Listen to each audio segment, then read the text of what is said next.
മാഷെ, Benjamin Netanyahu Israel പ്രധാനമന്ത്രിയുടെ നിലപാടുകൾ പലപ്പോഴും വ്യത്യസ്തമാണ്.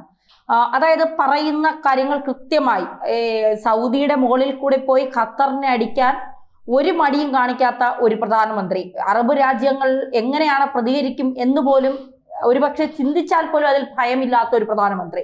അങ്ങനെയാണ് ബെഞ്ചമിൻ നെതന്യാഹുവിനെ നമ്മൾ കാണുന്നത് എന്നുള്ളത്. ആര് പറഞ്ഞാലും അദ്ദേഹത്തെ സംബന്ധിച്ചിടത്തോളം അതൊരു എന്താ പറയുക, അതൊരു വിമർശനമായി പോലും അദ്ദേഹം കാണാറില്ല. തനിക്ക് ചെയ്യേണ്ട കാര്യങ്ങൾ കൃത്യമായി ചെയ്യും. ഇപ്പോ ഒരു നിലപാട് ലോകത്തെ ഞെട്ടിച്ചുകൊണ്ട് ബെഞ്ചമിൻ നെതന്യാഹു എടുക്കുകയാണ്, ഇനി പലസ്തീൻ വേണ്ട. അങ്ങനെ പറയുമ്പോൾ എന്താണ് നമ്മൾ അതിൽ നിന്ന് അർത്ഥമാക്കേണ്ടത്? പലസ്തീൻ വേണ്ട എന്ന് നെതന്യാഹു പറഞ്ഞാൽ പലസ്തീൻ വേണ്ട, അത്രയേ ഉള്ളൂ. അത് തന്നെ നമ്മൾ മനസ്സിലാക്കേണ്ട കാര്യം. അതിന് സഹായകരമായിട്ടുള്ള ഒരു ഭൂമിശാസ്ത്രപരമായിട്ടുള്ള സാഹചര്യമാണ് ഇസ്രയേലിനുള്ളത് എന്നാണ് നമ്മൾ മനസ്സിലാക്കേണ്ടത്. കാരണം ഇസ്രയേലിന് ചുറ്റുമുള്ള രാഷ്ട്രങ്ങൾ അറബ് രാഷ്ട്രങ്ങളാണ്.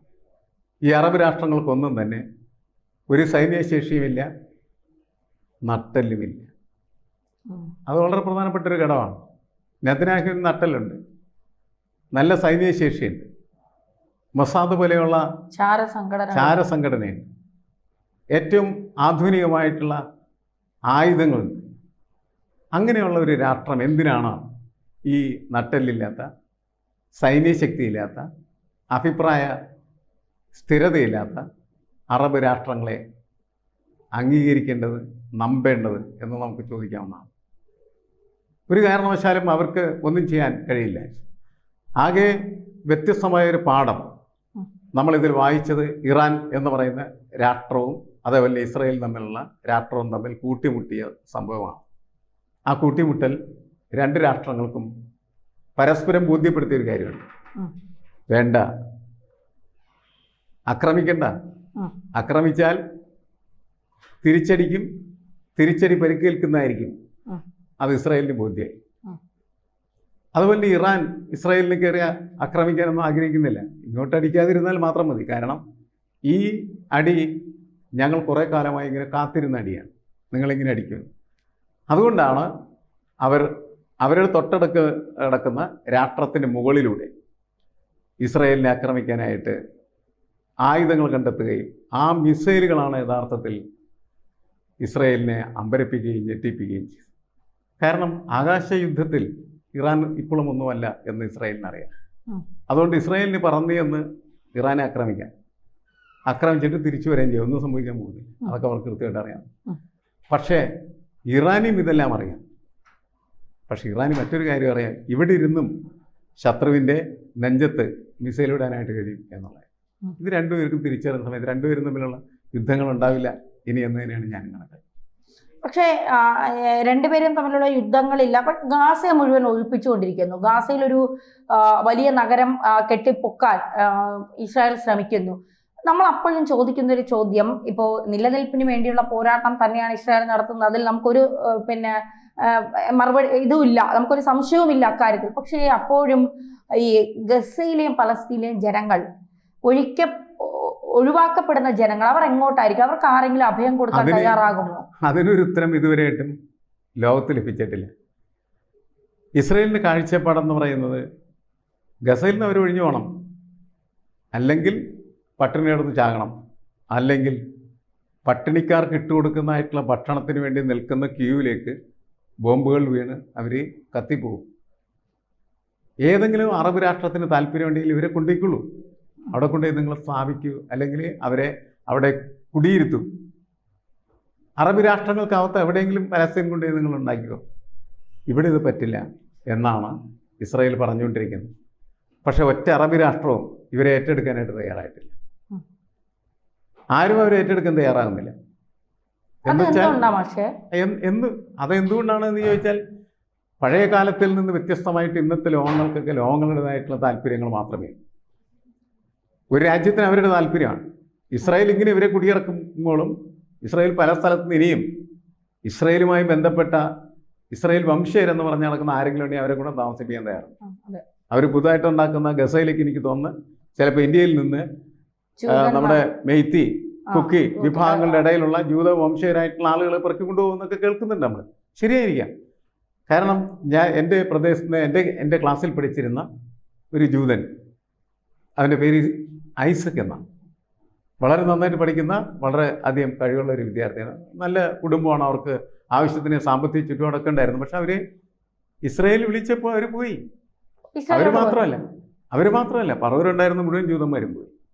ചേന്നമംഗലം എന്നൊക്കെ പറയുന്നത് ജൂതന്മാരുടെ ചെറിയൊരു കേന്ദ്രമായിരുന്നു ശരിക്കും പറഞ്ഞ്. അവരൊക്കെ പൂർണ്ണമായിട്ട് പോയി. ഇപ്പോൾ അവിടെ ജൂത സെനഗോഗ് ഉണ്ട്, അത് സ്മാരകമായിട്ട് നിൽക്കുന്നത്. ജൂതന്മാരുടെ ചില ശവകുടീരങ്ങളുമൊക്കെയുണ്ട്. അത് മാത്രമേ ഉള്ളൂ. പക്ഷെ ഒരു ജൂതനെ പോലും നമുക്ക് അവിടെ കാണാനായിട്ട് എല്ലാവരും പോയി ഇസ്രായേലിൽ. ഫോർട്ട് കൊച്ചിയുടെ ഭാഗങ്ങളിലും കുറെ ജൂതന്മാരുണ്ടായിരുന്നല്ലോ. ഉണ്ടായിരുന്നു, അവരൊക്കെ പോയി. എല്ലാ സ്ഥലങ്ങളും, ആലുവയിലുണ്ടായിരുന്നു, കൊടുങ്ങല്ലൂരുണ്ടായിരുന്നു, പല സ്ഥലങ്ങളിലും അവരിങ്ങനെ കുടിയേറുവാൻ താമസിച്ചിരുന്ന ആളുകളായി. അവരൊക്കെ തിരിച്ചു പോവുകയാണ് ചെയ്തത്. അവർ തിരിച്ചു പോകുമ്പോഴൊക്കെ അവർ സമ്പൂർണ്ണമായും മലയാളികളായിരുന്നു. അവരുടെ എല്ലാവിധമായ രീതികളും മലയാളികളുമായി ലയിച്ചു ചേർന്നായിരുന്നു. പക്ഷെ അവരെ വിളിച്ചപ്പോൾ, അവരുടെ രാഷ്ട്രം ഇസ്രായേൽ വിളിച്ചപ്പോൾ അവരെന്ത് ചെയ്തു? അവരുടെ രാഷ്ട്രത്തിലേക്ക് അവർ കുടിയേറുകയാണ് ചെയ്തത്. ഒരു പ്രത്യേക ഘട്ടങ്ങളിൽ അല്ലെങ്കിൽ ഘട്ടത്തിൽ ഈ ലോകത്ത് ഏറ്റവും കൂടുതൽ ദുരിതമനുഭവിച്ച ജനത എന്ന് പറയുന്നത് ജൂത ജനതയാണ്. നമുക്ക് ഹോളോകാസ്റ്റിനെ കുറിച്ച്, ജർമ്മനിയിലെ ഹിറ്റ്ലർ നടത്തിയ ഭീകരമായിട്ടുള്ള താണ്ഡവത്തെക്കുറിച്ച് അറിയാം. ഏതാണ്ട് 60 ലക്ഷത്തിലധികം ജൂതന്മാരെയാണ് അദ്ദേഹം ചുട്ടരിച്ച് കൊന്നുകളഞ്ഞത്. അങ്ങനെ ചുട്ടരിക്കപ്പെട്ട ഒരു വംശവും ലോകത്തില്ല എന്നുള്ളതാണ്. അതുകൊണ്ട് ജൂതരോട് പൊതുവെ ലോകത്തിന് ഒരു ആഭിമുഖ്യമുണ്ടായിരുന്നു. പിന്നീട് ആണ് ഈ പലസ്തീൻ വിഷയങ്ങളൊക്കെ വരുന്ന സമയത്താണ് തങ്ങളിങ്ങനെ ദുരിതം അനുഭവിച്ചിരുന്നവരാണല്ലോ എന്നുള്ളൊരു കരുതലുമില്ലാതെ അവർ ഇവരുമായിട്ട് സംഘർഷത്തിൽ ഏർപ്പെടുക. ആ സംഘർഷം ഇങ്ങനെ നീണ്ട് അവസാനം പലസ്തീൻ എന്ന് പറയുന്ന രാഷ്ട്രത്തെ തുടച്ചു മാറ്റുന്ന തരത്തിലേക്ക് എത്തിക്കഴിഞ്ഞിരിക്കുന്നതാണ്. തുടച്ചു മാറ്റപ്പെടും, ഒരു തർക്കവും അക്കാര്യത്തിലില്ല എന്നാണ് ഞാൻ മനസ്സിലാക്കുന്നത്. ഗസയിൽ ഒരിക്കലും ഗസയിൽ താമസിച്ചിരുന്നവരുണ്ടാവില്ല. അവിടെ ഇസ്രായേൽ പുതിയ സെറ്റിൽമെൻറ്റുകളുണ്ട്, ജൂത സെറ്റിൽമെൻറ്റുണ്ട്. ഗസ സമ്പൂർണ്ണമായിട്ടും ജൂതരാജ്യമായി മാറും. അങ്ങനെ ഒരു വിശാല ജൂതരാജ്യം എന്ന നിലയ്ക്ക് ഇസ്രായേൽ മാറിത്തീരും. അത് ജോർദാൻ നദിയുടെ പടിഞ്ഞാറക്കായി. അങ്ങനെയാണ് എങ്കിൽ ഈ ഇസ്രായേലിന് രാഷ്ട്രപദവി നൽകണം എന്ന് പറയുന്ന രാജ്യങ്ങളെ കൂടിയാണ് ഇപ്പോൾ നെതന്യാഹു വെല്ലുവിളിക്കുന്നത്.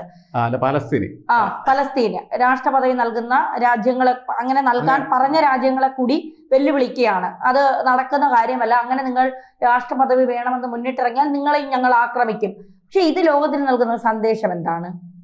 അല്ല, അവരെ ആക്രമിക്കും എന്നുള്ളതല്ല. നിങ്ങൾ അങ്ങനെ പറഞ്ഞാലും ഞങ്ങൾ അംഗീകരിക്കില്ല.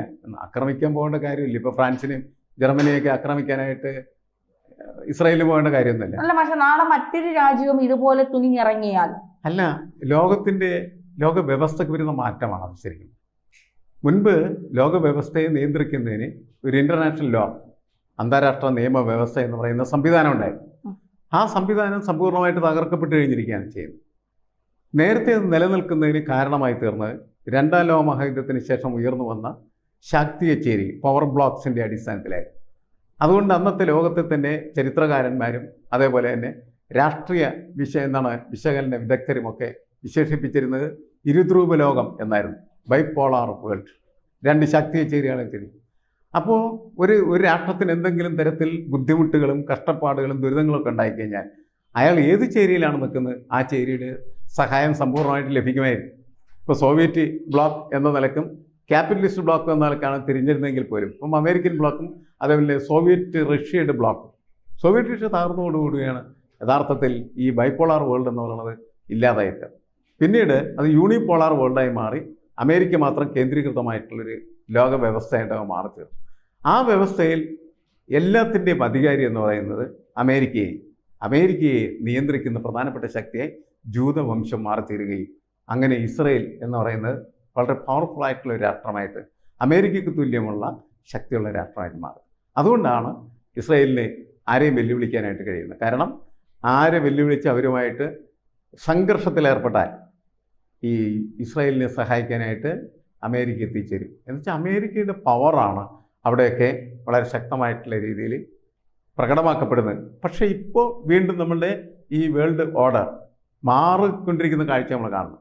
ഒരു കാരണമില്ലാതെ അമേരിക്ക ഇന്ത്യയെ ഉപദ്രവിക്കാനായിട്ട് വരികയും ഇന്ത്യ അങ്ങനെ പുതിയ ലോകക്രമത്തിൻ്റെ നായകത്വത്തിലേക്ക് കടന്നു വരികയും ഇന്ത്യയും ചൈനയും റഷ്യയും എന്ന് പറയുന്ന ലോകത്രയം പുതുതായിട്ട് രൂപം കൊള്ളുന്ന ഒരു സ്ഥിതിയിലേക്ക് വരും. ഇതൊക്കെ മാറ്റങ്ങൾ ഉണ്ടായിക്കൊണ്ടിരിക്കുകയാണ് ചെയ്യുന്നത്. അങ്ങനെ മാറുമ്പോഴും ഒരിക്കലും ലോകത്തിനൊരു പ്രത്യേക വ്യവസ്ഥ എന്ന് പറയുന്നത് നിലനിർത്താൻ കഴിയാതെ പോകുന്നത് അതിനൊരു നേതൃത്വമില്ലാത്തതിൻ്റെ ഫലമായി.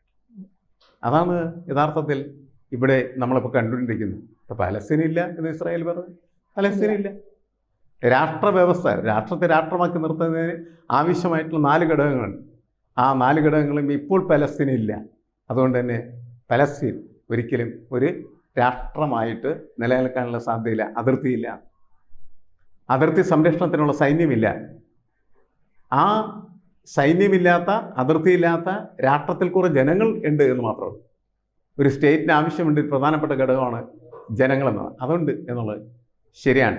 പക്ഷേ അവരെ നിയന്ത്രിക്കുന്നതിനും ശക്തിപ്പെടുത്തുന്നതിനും ഒക്കെ ആവശ്യമായിട്ടുള്ള ഒരു സർക്കാർ, ആ സർക്കാർ എന്ന് പറയുന്നത് പരമാധികാര സ്വഭാവമുള്ളതായി, അതൊന്നുമില്ല പാലസ്തീനിൽ. പിന്നെ എങ്ങനെ പാലസ്തീൻ ഒരു രാഷ്ട്രമായിട്ട് വരിക? അസാധ്യം.